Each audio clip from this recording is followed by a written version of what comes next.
말씀 시작하기 전에 오늘 아침에 전화 받았고 제가 카톡에 올렸는데 안 보신 분들이 계신 것 같아서 우리 문세석 집사님 어머니께서 어제 밤에 돌아가셨답니다. 그래서 오늘 예배 끝나고 점심 식사한 후에 1시 반에 조문각이 있습니다.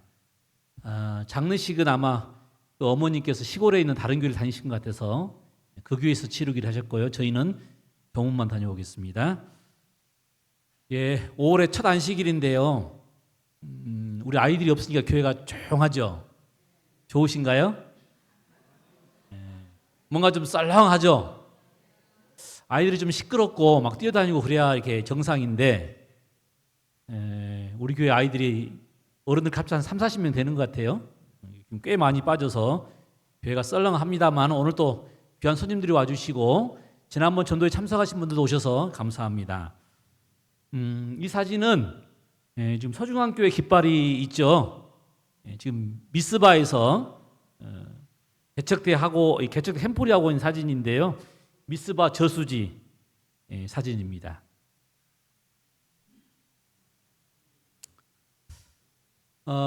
요즘 참 답답한 일이 많이 있어요. 나라도 그렇고 세계도 그렇고 또 아마 가정도 그럴 것이고 우리 자녀들도 그럴 것이고 또 교회도 교단도 경제도 뭔가 참 원하는 대로 잘 안 되는 것 같은 그런 느낌을 받을 때가 있을 것입니다. 그러면 사람들이 디프레션 되고요. 좌절과 절망에 빠지게 됩니다. 그렇다고 우리가 뭐 할 수 있는 게 있습니까? 뭐 상대방을 비난하고 누구 탓하고 그냥 성질 내고 또 될 대로 되라는 식으로 포기하면 뭔 일이 이루어지나요?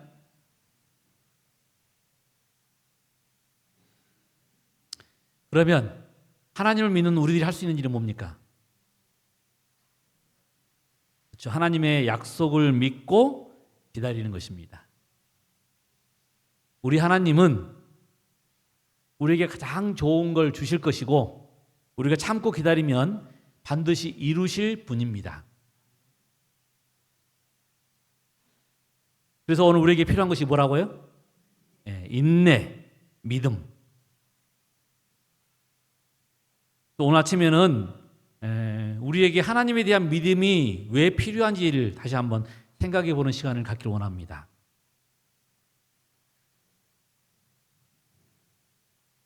너희에게 인내가 필요함은 너희가 하나님의 뜻을 행한 후에 약속하신 것을 받기 위함이라.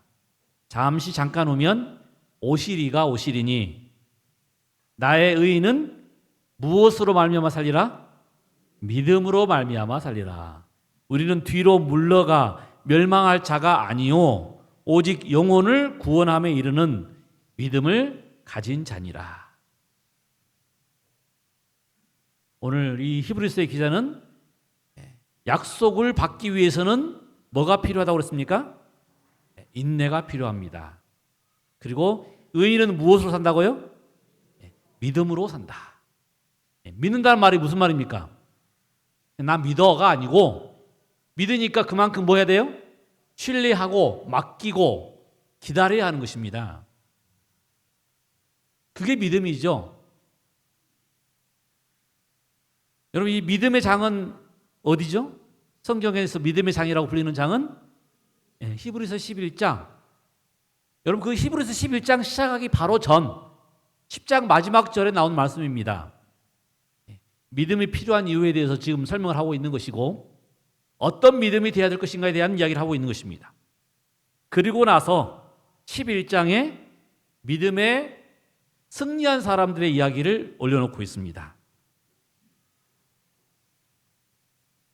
11장 1절은 이렇게 시작합니다. 믿음은 바라는 것들의 실상이요 보지 못하는 것들의 증거니. 여기서는 두 가지 국민이죠. 하나는 미래의 사건을 현재 우리가 소유하는 것이 믿음이랍니다. 하나님의 약속은 100% 이루어지니 그렇게 될 것입니다. 모르겠어요. 뻥치는 사람 이야기라면 절대 안 믿겠죠. 그런데 이게 누구 이야기라면? 하나님 이야기라면 불가능이 어디 있습니까?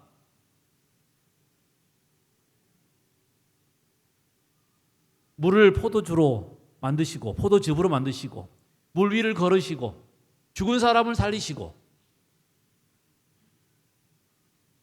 세상 모든 것이 그분의 소유이니 부족한 것이 무엇이며 모든 이 우주를 만드셨으니 그분이 못하실 일이 무엇이겠습니까? 그러므로 우리는 미래 될 일을 분명히 말씀하셨으면 그렇게 이루어질 것이라고 믿는 것이 믿음이랍니다. 두 번째는 볼 수 없는 것들을 우리 눈에 보이지 않지만 그것을 현재 소유하고 경험하는 것입니다. 보지 못한다고 없는 게 아니거든요. 우리가 우리의 이 제한된 눈으로 우리가 모르는 것뿐이지 저 넓은 우주를 볼 수 없고 저 작은 미세한 식물 그 원소들을 볼 수 없으니 우리가 모르는 것이지 분명히 그것은 있습니다. 그것을 우리가 하나님의 약속대로 말씀대로 믿고 따르는 것이 믿음이라는 것입니다. 사실 우리가 이 실제로 보는 것을 인정하는 것은 감각만 있으면 됩니다. 보면 되니까요. 그런데 보이지 않는 것을 보는 것 그것이 믿음입니다. 시간과 공간을 뛰어넘어서 믿는 것이 믿음입니다. 가끔 우리가 흔들릴 때는 언제 흔들려요? 그렇죠. 그 하나님의 말씀에 대한 약속에 대한 신뢰가 흔들릴 때 분명하지 않을 때 그래서 우리가 그런 시련이 있을 때 뭐라고 그래요? 말씀을 들어라. 말씀을 보라. 기도해라. 왜냐하면 그 말씀을 보고 말씀을 듣고 기도하는 순간 성령 하나님께서 우리의 뇌에 터치를 해주셔가지고 느끼게 도와주시는 거예요.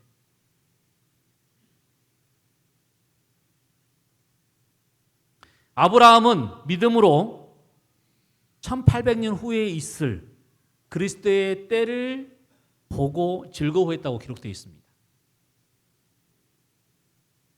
믿음으로 우리는 하늘나라에 대한 이야기 또 그것이 이루어질 사건에 대한 이야기를 우리가 항상 우리 마음속에 담고 삽니다.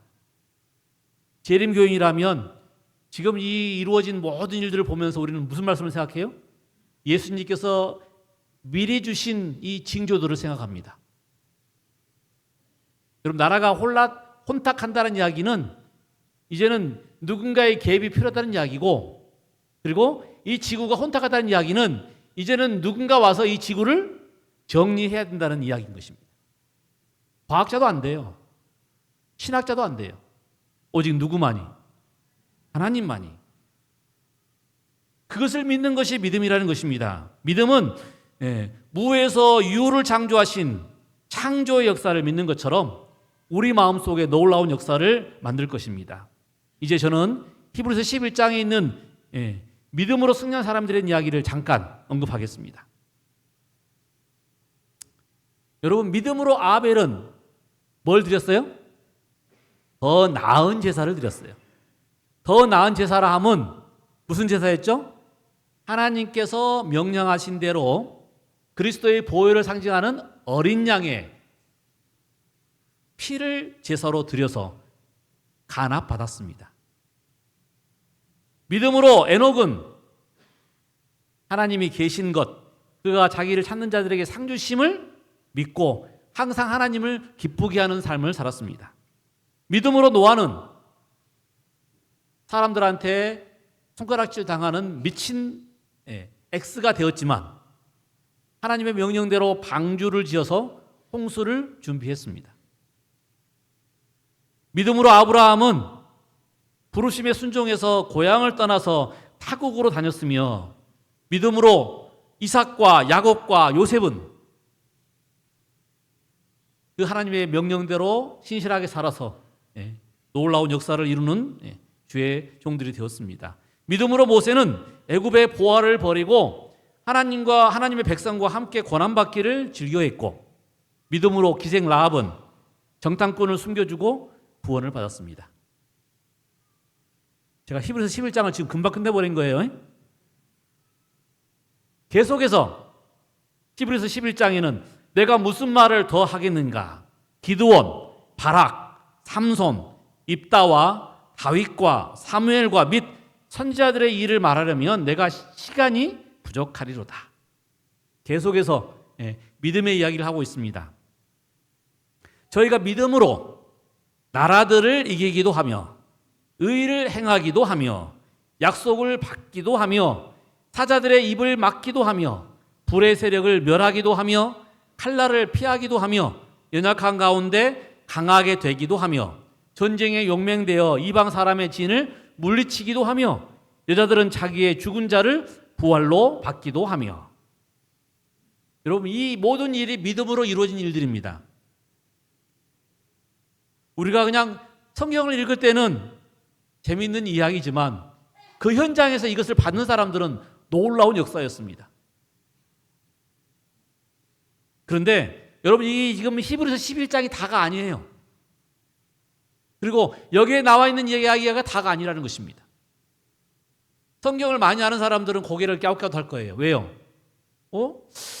저런 거 아닌 것 같았는데.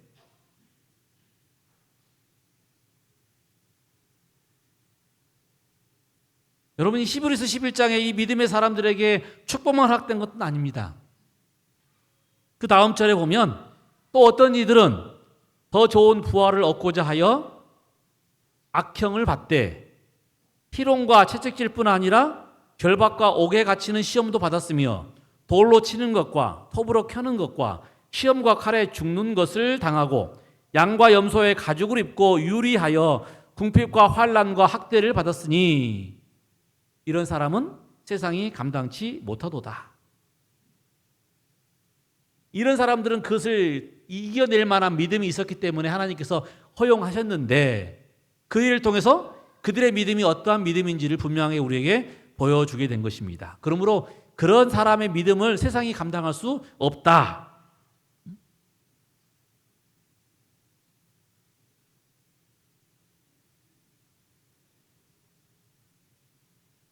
우리가 생각하는 것보다 하나님을 믿는다는 일이 단순한 일이 아니고 하나님을 믿는 일의 축복이 작은 일이 아니라는 것입니다.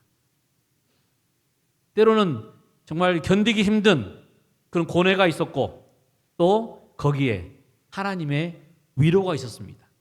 제가 오늘 히브리서 11장을 이 역사에 포커스를 맞추면 우리는 한없이 작아지고 그 다음에 그런 사람도 있었겠지요 라고 생각하겠지요.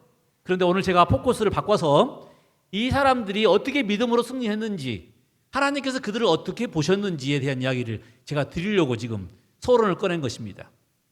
그럼 이제 본론으로 들어가겠죠. 여러분, 여기 나와 있는 믿음의 사람들의 역사를 우리 잘 아는 역사와 다시 한번 견주어서 깊이 생각해 보겠습니다.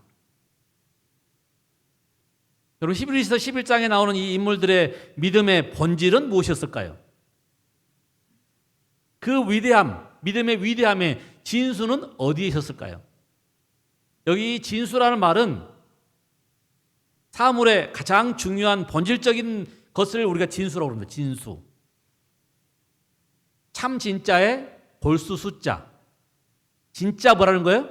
진짜 골수다. 진짜 본질이다. 우리는 지금까지 히브리서 11장에 나오는 인물들의 어떤 그 위대성, 탁월성을 이야기했지만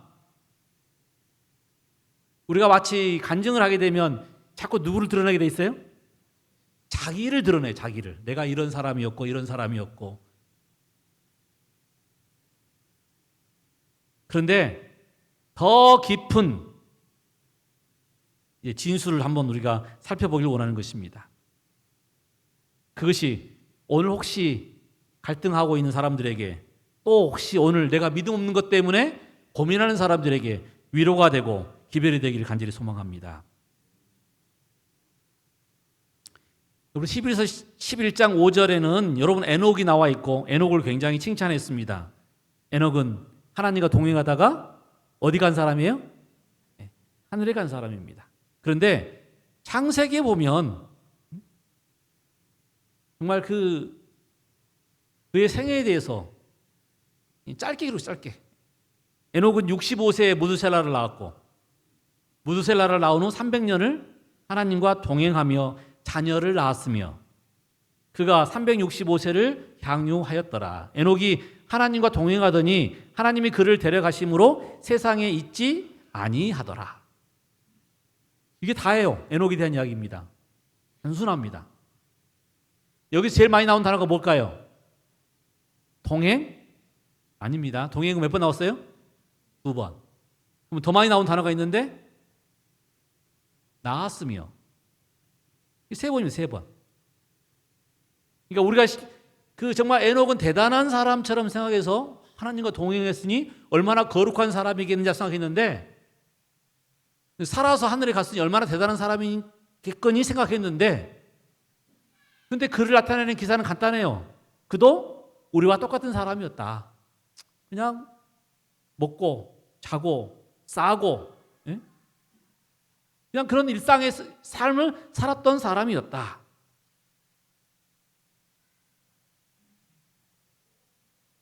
그런데 그 일상을 사는 삶 가운데 뭐가 있던 거예요? 하나님과 동행함이 있었고 또 그래서 그가 하나님 같은 경지가 되어서 살아서 구원받은 사람이 된 것입니다.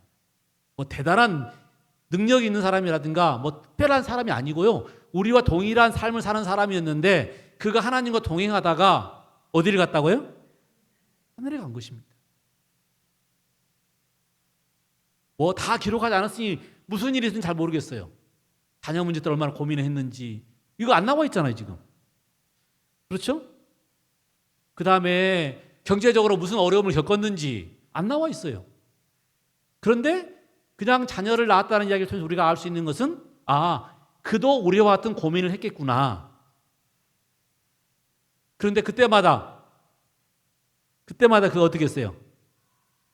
하나님을 의지하고 하나님을 찾고 그렇게 믿음 생활하다가 결국 하나님께서 데려가신 것입니다. 에녹이 하나님과 동행한 것은 황홀경 속에서나 이상 중에서가 아니라 그의 일상생활의 모든 의무를 행하는 가운데서였다.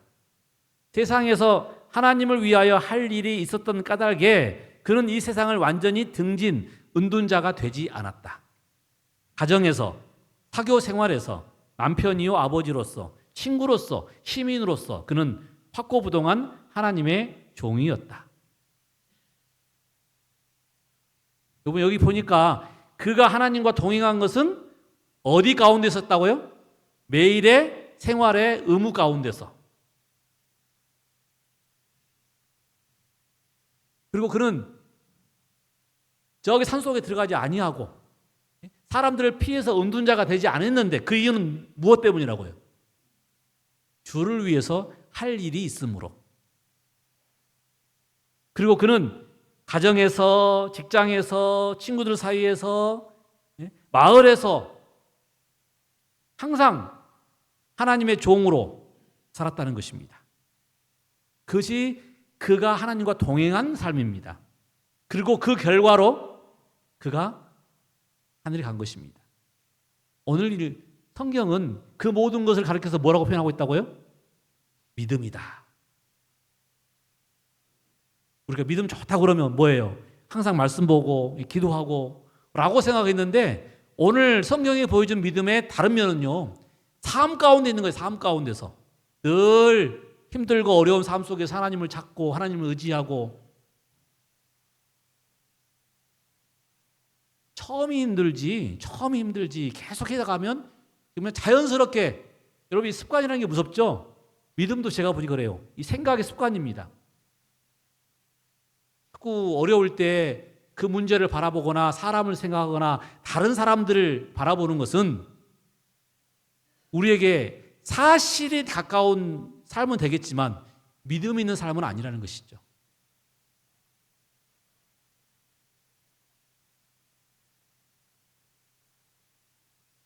그는 세상에 살지만 세상에 속하지 않은 사람, 인간들 속에 거하지만 하나님과 동행한 믿음의 사람이었다. 그가 하나님과 동행하는 것은 결국 그의 믿음에 의해서 가능했던 것이다. 오늘 우리도 에녹처럼 하나님과 동행할 수 있을까요? 있습니다. 우리가 믿으면 됩니다. 믿으면.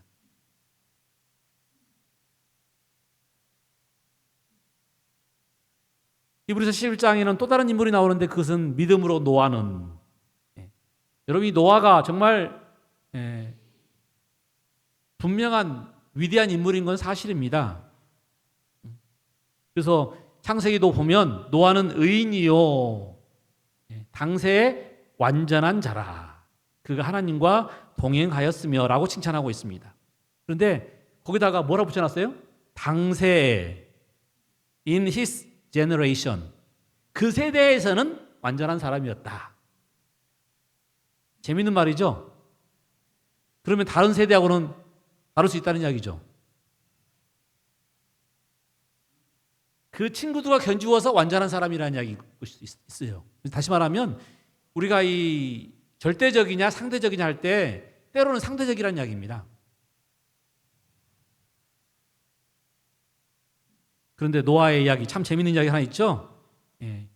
홍수 후에 노아가 농사를 시작해서 포도나무를 심었더니 포도를 따서 포도주를 만들었어요. 그리고 마신 다음에 뭐 했습니까? 벌거벗고 누워버렸어요. 그래서 이제 그 아들의 이야기가 나오지 않습니까? 함에 저주받은 이야기가 나오고.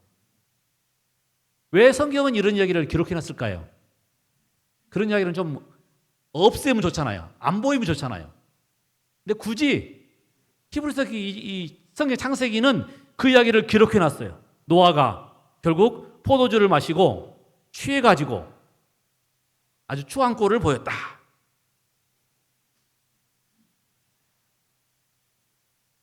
이 세상에 완전한 사람이라고 하는 노아도 완전하지 않습니다. 하나님께서 그렇게 봐주시는 겁니다. 하나님께서 그렇게 우리를 인도해 가시는 것입니다.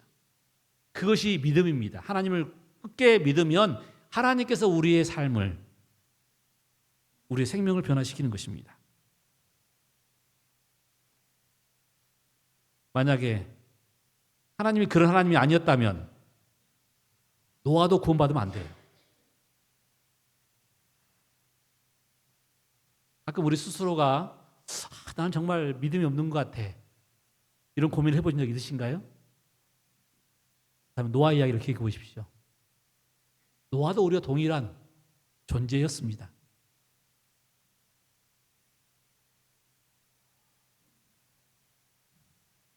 여러분 아브라함, 그 다음에 나오는 인물이 믿음으로 아브라함은이에요. 역시 동일합니다.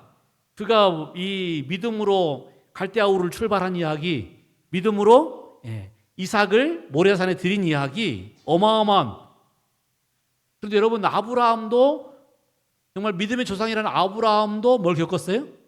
시련을 겪었고, 그 다음에 또 죄책감의 시간이 있었고. 가장 잘하는 이야기, 아브라함이 자기 아내를 뭐라고 속였어요? 누이라고 속였어요. 누기라고. 물론 가까운 친척인 걸 아시죠? 나이도 많은 것도 아시고, 아마 분명히 누이라고 하는데 문제가 없었어요. 그러나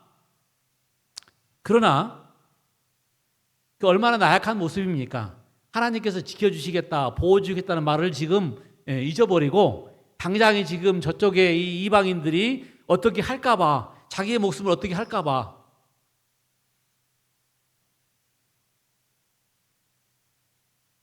그런데 히브리서는 아브라함이 죽을까 무서워서 그의 아내를 2번씩이나 누이 동생이라고 속였습니다 라고 기록하지는 않았습니다.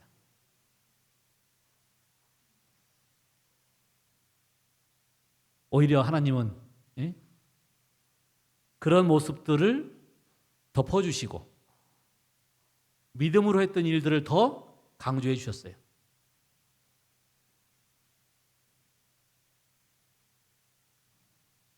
믿음으로 사라는, 여러분 이 사라 또한 굉장한 믿음의 여인입니다. 그런데 창세기에 기록된 이야기 보면 좀 달라요. 내 아내 사라에게 아들이 있으리라 하시니 사라가 그 뒤 장막문에서 들었더라. 아브라함과 사라가 나이 많아 늙었고 사라의 경수는 끊어졌느니라. 사라가 속으로 웃고 이르되 내가 노쇠하였고 내 주인도 늙었으니 내가 어찌 낙이 있으리요. 여호와께서 아브라함에게 이르시되 사라가 왜 웃으며 이르기를 내가 늙었거늘 어떻게 아들을 낳으리요 하느냐. 여호와께 능치 못할 일이 있겠느냐. 기한이 이를 때 내가 내게로 돌아오리니 사라에게 아들이 있으리라. 사라가 두려워서 승인치 아니하며 가로되 내가 웃지 아니하였나이다. 가라사대 아니다 내가 웃었느니라. 지금 사라가 뭐 한 거예요? 어떻게 그런 일이 있어? 라고 비웃은 겁니다 지금. 그래 놓고 나중에 지금 오리발 내미는 거예요. 아, 저 그런 적 없습니다. 얼마나 비겁하고 그 다음에 얼마나 자기를 속이고. 그런데 여러분 히브리서에서는 이 이야기를 뭐라고 표현했냐면 믿음으로 사라 자신도 나이 늙어 단산하였으나 잉태하는 힘을 얻었으니 이는 약속하시는 이는 미쁘신 줄을 알미라. 어떻게 이렇게. 제가 이거 처음 우리 한 교수님한테 배울 때는 참 어떻게 성경이 다르잖아요. 분명히 창세기 기록과 히브리서의 기록이 다른 기록입니다.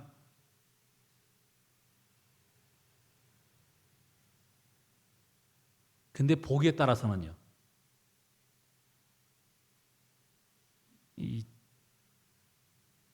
요즘 우리가 그 뉴스를 보다 보면 알고리즘에 의해서 유튜브가 나오거든요. 다시 말하면 보수 쪽의 이야기를 생각하고 있는 사람들은 자꾸 보면 볼수록 보수 쪽 이야기만 나와요. 그 다음에 진보 쪽의 이야기를 생각하는 사람들은 보면 볼수록 진보 쪽 이야기만 나와요. 그 다음에 자녀 때문에 고민하고 있는 사람들, 찾고 있는 사람들은 자녀 이야기만 나오고요. 건강에 이렇게 관심 있는 사람들을 보면 건강 이야기가 쭉 나와요. 찬양에 관심 있는 사람들 보면 찬양 이야기만 쭉 나오고요. 그게 지금 알고리즘인데요. 알고리즘.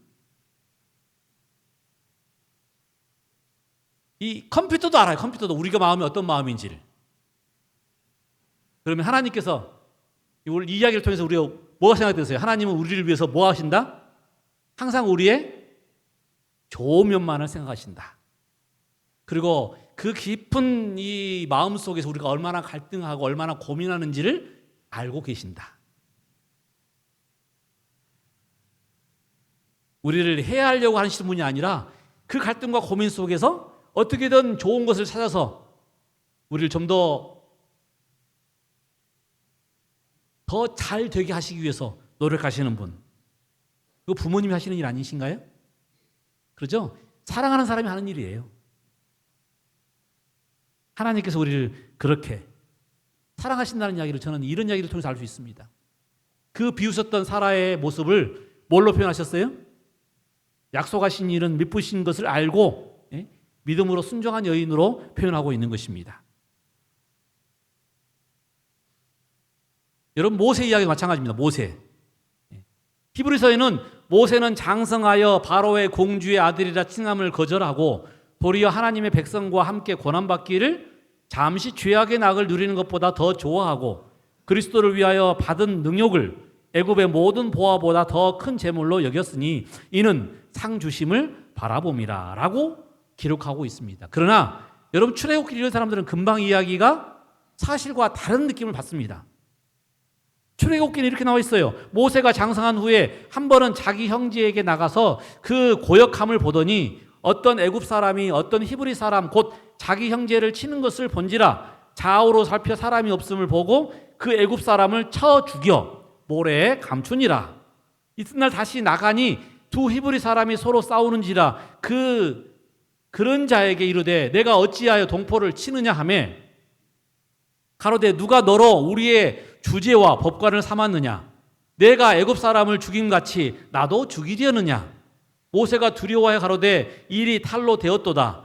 바로가 이 일을 듣고 모세를 죽이고자 하여 찾으니라. 모세가 바로의 낯을 피하여 미디안 땅에 머물며 하루는 우물 곁에 앉았더라. 사실 이야기는 뭐냐면 애굽 사람을 죽인 일이 탈로가 나서 뭐 한 거예요 지금? 도망간 겁니다.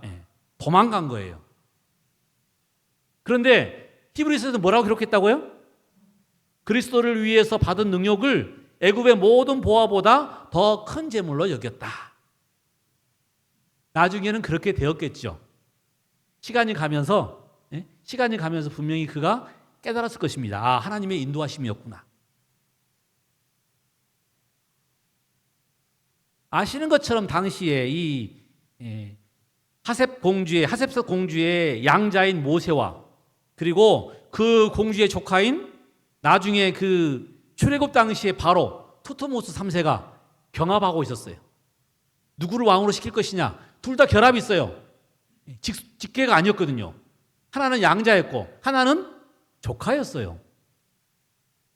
그런데 모세가 결정적인 실수를 한 것입니다. 애굽 사람을 죽이고 감춘 건데 그것이 탄로가 난 거예요. 그래서 도망간 겁니다. 도망간 거예요. 정말 영원한 망명을 한 거예요. 돌아오면 이 대적자 투트모스 3세가 놔두겠습니까? 잘못하면 자기가 왕위를 뺏기는데. 여러분 과거의 사를 보면요, 왕은 자기 밑에 왕이 될 만한 사람 다 죽여버려요. 그러니 모세는 돌아가면 죽습니다. 그래서 아마 40년 후에 돌아가는 게 무서웠을지도 몰라요. 그의 대적이 왕이 되어 있으므로, 바로가 되어 있으므로 그가 돌아가면 얼마나 무서운 상황이 일어나겠습니까? 그런데 히브리서 기자는 그 모습을, 그리스도를 위하여 받은 능력을 애굽의 모든 보화보다 더 큰 재물로 여겼다라고 기록하고 있는 것입니다. 얼핏 보면 이 히브리서 기자가 구약 성경을 잘못 아는 것처럼 보여요. 그렇지 않습니다. 잘 알아요. 그런데 겉부분만 본 게 아니라 뭘 본 거예요?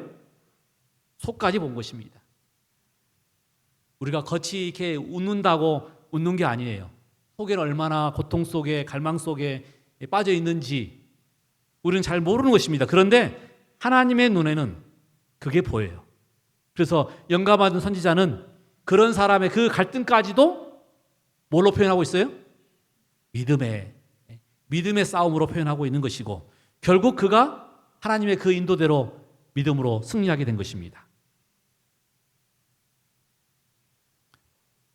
여러분, 라합은 어때요? 라합. 성경은 믿음으로 기생 라합은 정탐꾼을 평안히 영접하였으므로 순종치 아니한 자와 함께 멸망치 아니하였도다. 우리가 아무리 이렇게 좀 포장하려고 해도 기생이었어요. 기생. 그 정말 도시에, 큰 도시에 여리고생의 기생이었습니다. 정말 이 천박한 인생을 살았던 사람이죠. 그런데 그 여인이 결국 나중에 뭐가 되었어요? 보아스의 어머니가 되고 다윗의 조상이 되고. 무엇을 통해서? 하나님을 믿음을 실천함으로.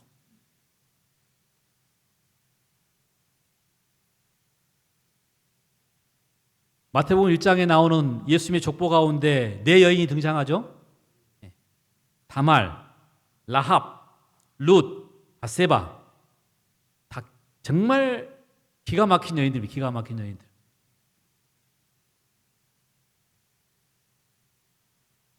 성경이 그 이야기를 모르는 게 아니에요.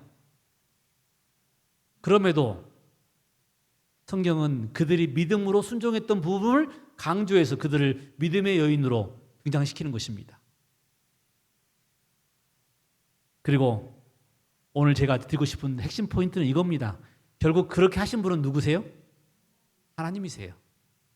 그들이 잘나고 똑똑해서가 아니고 하나님께서 그들을 그렇게 여겨주시고 그렇게 세워주시고,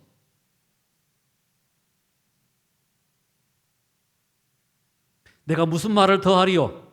기드온, 바락, 삼손, 입다와 다윗과 사무엘과 선지자들을 말하려면 내게 시간이 부족하리로다.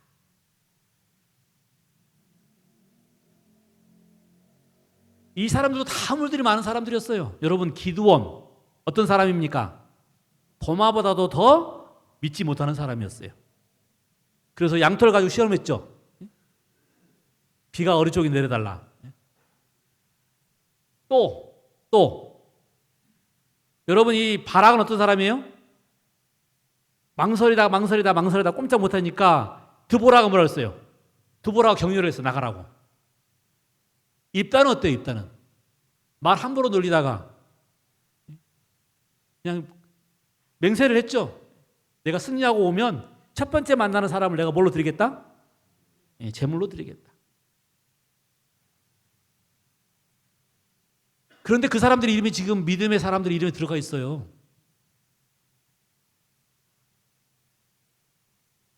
거기에 누구도 포함되어 있냐면 삼손. 여러분, 삼손 이야기하면서 우리가 이 사람을 본받아라고 하는 사람이 있습니까? 없습니까? 삼손은 본받으라고 내놓은 이름이 아니에요. 대부분 이렇게 표현할 겁니다. 하나님의 택하심을 저버린 슬픈 사람. 여자에게 눈이 멀어서 인생을 망친 망나니. 끝내는 두 눈이 빠지고 노역 속에 탄식하다가 마지막 자살과 함께 이스라엘 백성들을 구원한 사람.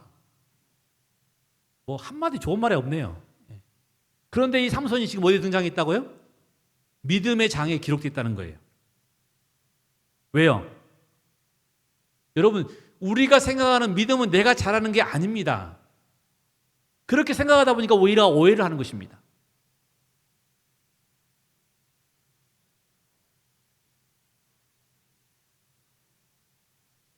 하나님은 우리가 보지 못하는 삼손의 갈등과 고민을 보았을 거예요. 그의 이 실패와 좌절을 보았을 것입니다. 그리고 그 속에서 몸부림치는 모습을 보았을 거예요.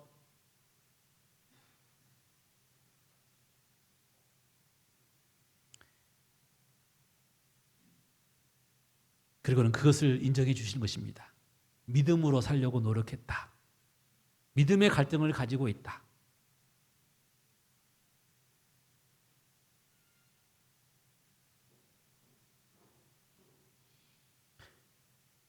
이로보건대 구원은 정녕 우리가 할 수 있는 일이 아닙니다.